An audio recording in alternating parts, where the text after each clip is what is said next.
the academic report comes and it says become law qualification obtained, LLB, you may continue studies. I lose it.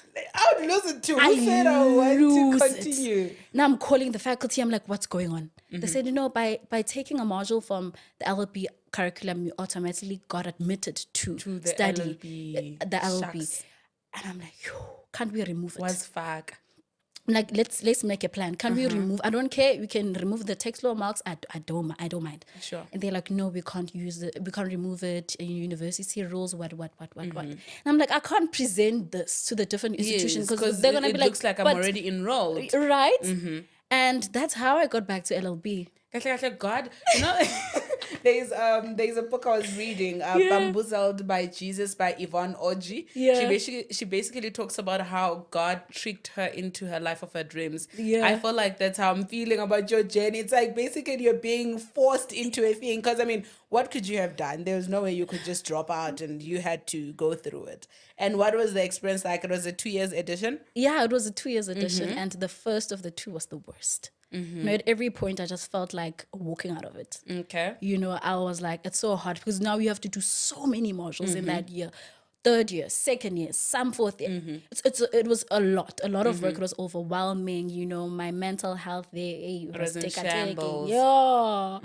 Like every moment I wanted to quit. Every day I felt like, what, I have a degree. Why do I need this? Yes. Yeah. That's how it was. So how did you handle your mental health, since you're saying it was overwhelming and you were falling apart? What tools were you using to keep yourself going forward? I'm not gonna speak about the others that failed. The one that truly worked was prayer. I remember at the end of the first 2-year LLB, at the end, we used to go, when I was at home in KZN, I would go with my grandmother in Tabeni in the mountains to pray in the morning. Sure. It was already towards the end of the year, those around the 25th, 6th, around there, and I remember writing a note. And I was like, because we crossed a river to get to the mountain. So I was like, I'm going to write a note and I'm going to throw it in the river.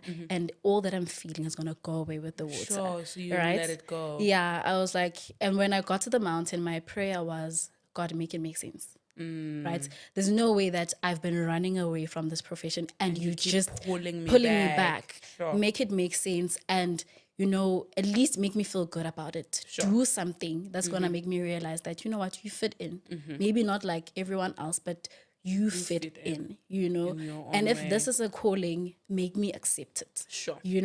And that was my prayer. I went down the mountain, I threw the paper and, it flowed with the river. And I came back to my final year and I had law clinic and my supervisor just loved me from the first day. Wow. I didn't even understand what was that all about.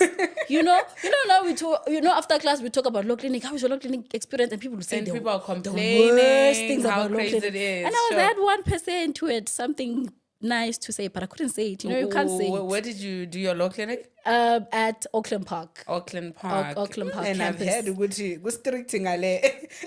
it's giving strict but okay. But it was a different experience for me. It was a completely different experience for me. Yeah. So would you say that was the affirmation that at least I need to be here? No.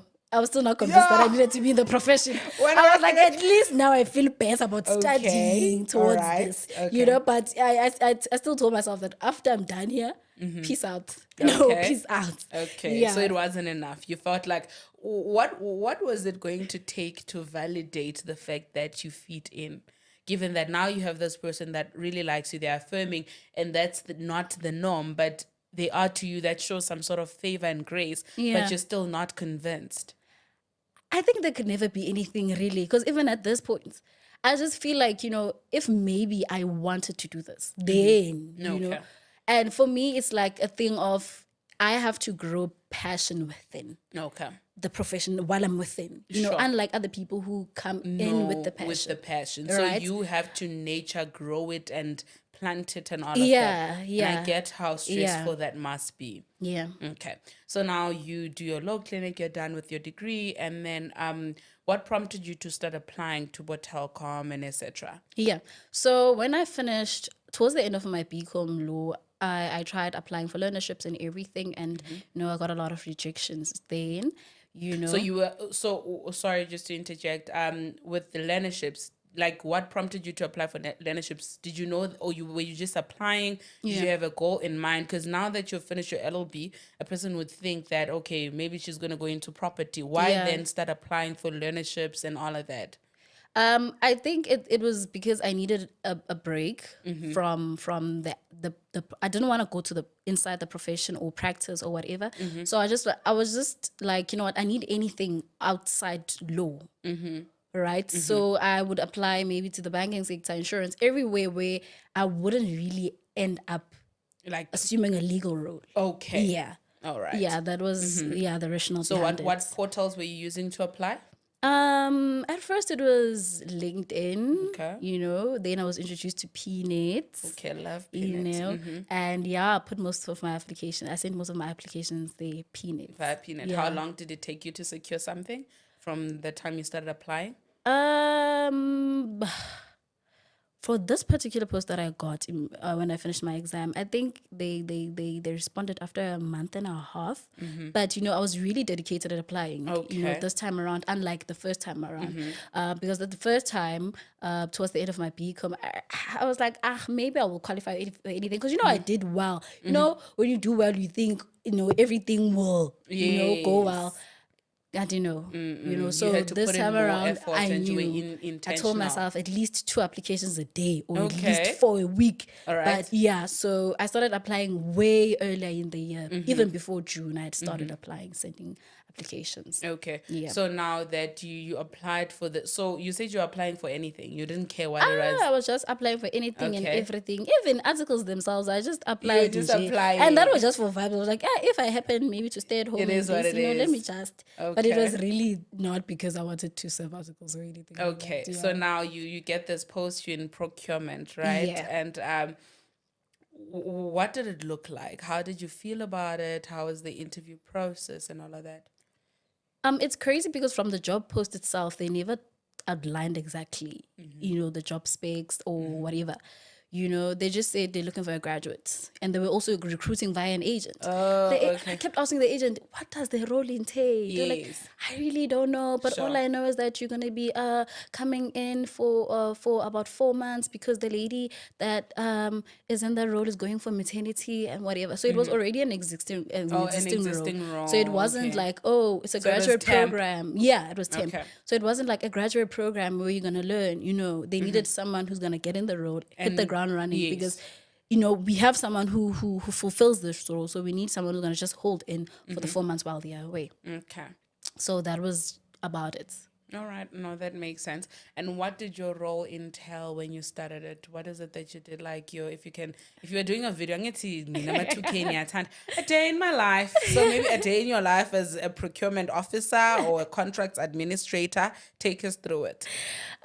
So basically what we would do as we're in the procurement department. Sure. Not a legal department. Okay. So even if you're hearing the word contracts administration, but not in the legal sense, but there is some legal into it, So we're in the procurement department. So in essence, what happens is in procurement, if the business has a need, then we have your sourcing specialists that go out and look for suppliers who can satisfy that business need, right? And after that process is complete and the supplier has been approved by the different forums, then it's now we are next in line. We take on the job of drafting the contracts now. Sure. So we would draft the contracts from scratch. Okay, not scratch, we used templates. Everybody uses templates. Templates, obviously you need to put like the exact, tailor make it to the situation or circumstance. True. So that's why I would say don't take contract templates from Google or anything like that. Yeah. Because those contracts, they're tailor made for specific situations. True. Yes. True. So what like maybe to also add on to that, you need to apply your mind. You need to, you need to know from just selecting the template, you need to know, reading from the scope of work the supplier would be providing, you need to tell which template is applicable, right?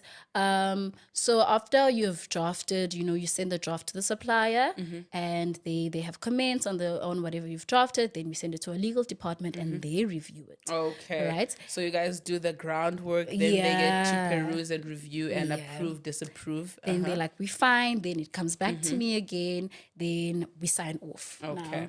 Now, we make sure that now you engage with the stakeholders, business units, whoever that needs to sign, the supplier themselves, and have it signed off. Okay. So did you enjoy that? How was the experience? Is it something that you were looking at, okay, I could do this long term, or like, how was the experience? I truly enjoyed it. I think we also loved the work environment itself. Okay. The Oh, people. big ups. No wonder they are top employer.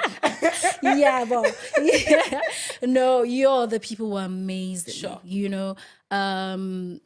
They were willing to teach you and stuff, especially because this was an already existing role. So it wasn't like I was thrown in the deep end, and I had to figure things out. I had a colleague that really came in very handy and assisted me,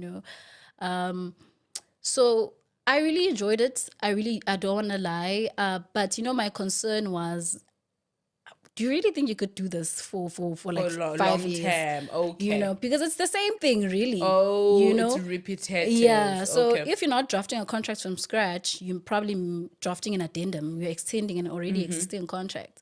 Okay. So that's basically it. I was also like a secretary for this other procurement forum. Then you just go there, you draft minutes, and that was just it all day, every day. Okay, so it depends. If you're a person that easily gets bored, might not be recommendable. Yeah. But if you feel like you want something really flexible, comfortable, it's something to look into. Yeah. Okay, Gabe, because I'm how is the money? Was it good? I think in my instance, it was a different story altogether, because now we were employed via an agent. Okay. Right. And you know how agencies are. They're gonna strip you off. No, but in terms of the market, I think you could look at maybe something around 15 to 30 as an entry level. Like, yes, okay. Then as you progress, then it gets better. Yeah. Okay, that is great. So somebody at home, if you're looking into going into procurement, you don't need to be admitted, right? No, definitely not. Okay. Because I was fresh from school, and my other colleague, who was already there for like for almost 2 years, was also like, I came here fresh from school. Yeah. And I do want to put it out there that most companies now are actually hiring law graduates to fill in the roles of contracts administrators, because obviously we are more exposed to drafting and stuff. So they feel that, it would make better sense for contracts to be drafted by law students or law graduates. Okay. Rather. So what did that role teach you?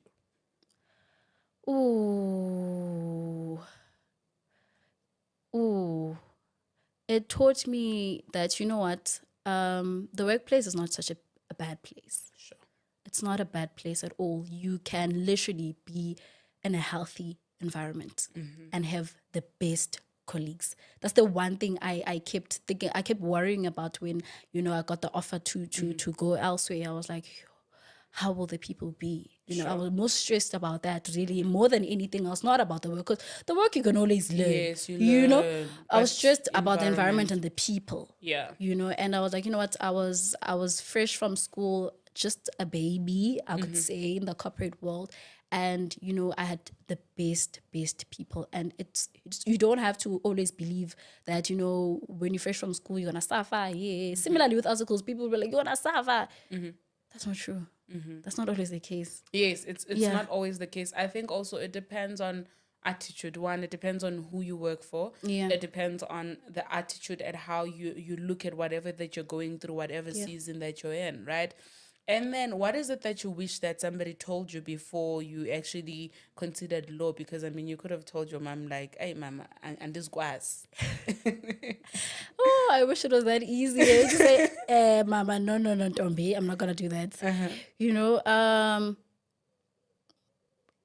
The one thing I would say is, it gets better with time. You know, even if you find yourself in a position that you probably wouldn't have went for, it just gets better. So you've learned that it gets better with time. Yeah, I wish I was told that, because I would have probably even went through my studies with much more ease. Yes. You know, much more enthusiasm. Yeah.